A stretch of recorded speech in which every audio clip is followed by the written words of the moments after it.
ప్రకాశం జిల్లా ఎక్సైజ్ శాఖలో cold war నడుస్తోంది. లిక్కర్ షాపుల నుంచి అక్రమంగా వసూలు చేస్తున్నారు. లంచాల పంపకాల విషయంలో అధికారులు సిబ్బంది మధ్య విభేదాలు నెలకొన్నాయి. ఇదే అదునుగా భావించిన లిక్కర్ వ్యాపారులు మందుబాబుల వద్ద నుంచి ఇష్టారీతిన దండుకుంటున్నారు. ఎక్సైజ్ శాఖ పోలీసు అధికారుల తీరుపై మండిపడుతున్నారు జనం. ప్రకాశం జిల్లా ఎక్సైజ్ శాఖ అధికారులు సిబ్బంది మధ్య కోల్డ్ వార్ ముదిరి పాకాన పడింది. ప్రతి నెల లిక్కర్ షాపుల వద్ద నుంచి వసూలు చేసే మామూళ్ల పంపకాల విషయంలో తేడాలు రావటం కలకలం రేపుతోంది. లిక్కర్ షాపుల యజమానులు సిండికేట్ గా మారారు. వ్యాపారుల వద్ద నుంచి సేల్స్ ను బట్టి నెలకు 15,000 నుంచి 20,000కు తగ్గకుండా వసూలు చేస్తున్నారు. ఈ మొత్తాలను సిండికేట్ కు బాధ్యత వహించే వ్యక్తులే షాపుల వద్ద నుంచి వసూలు చేసి ప్రతి నెల ఎక్సైజ్ అధికారులకు అందిస్తున్నారు. సిబ్బంది క్యాడర్ అధికారుల వరకు భాగాలు వేసుకుని పంచుకుంటున్నారు.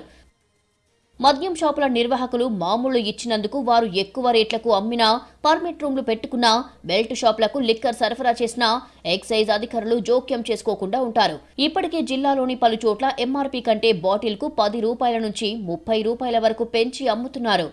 లిక్కర్లో ఈరోజు పెద్ద ఎత్తున మాఫియా నడుస్తూ ఉంది.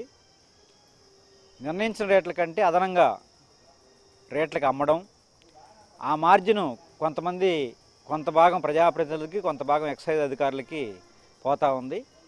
ఎప్పుడైతే ప్రజాప్రతినిధులు, ఎక్సైజ్ అధికారులు ఈ సారాయి అమ్మకాల పట్ల, లిక్కర్ అమ్మకాల పట్ల ఉదారతతో వ్యవహరిస్తున్నారో అది విచ్చలవిడిగా బెల్ట్ షాపులకి దారితీసింది. ఒక మాట చెప్పాలంటే ఈరోజు మన జిల్లాలో మండలాలకి ప్రతి షాపుకి అనుబంధంగా 10 మంది కుర్రోళ్ళు, 2 ఆటోలు ఉండి అన్ని ఊర్లకి సప్లై చేసి బెల్ట్ షాపుల పేరుతో విపరీతంగా అమ్మకాలు చేస్తూ ఉన్నారు.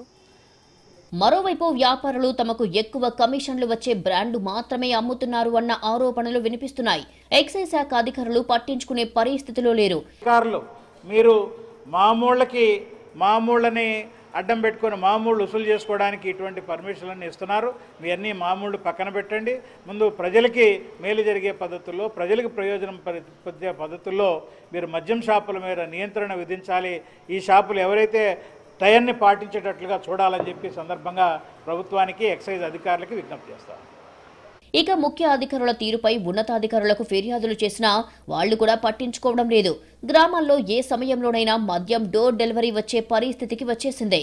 ఇప్పటికైనా అధికారులు స్పందించి ఎక్సైజ్ శాఖను ప్రక్షాళన చేసి మద్యం వ్యాపారులకు కళ్లెం వేయాలని కోరుతున్నారు.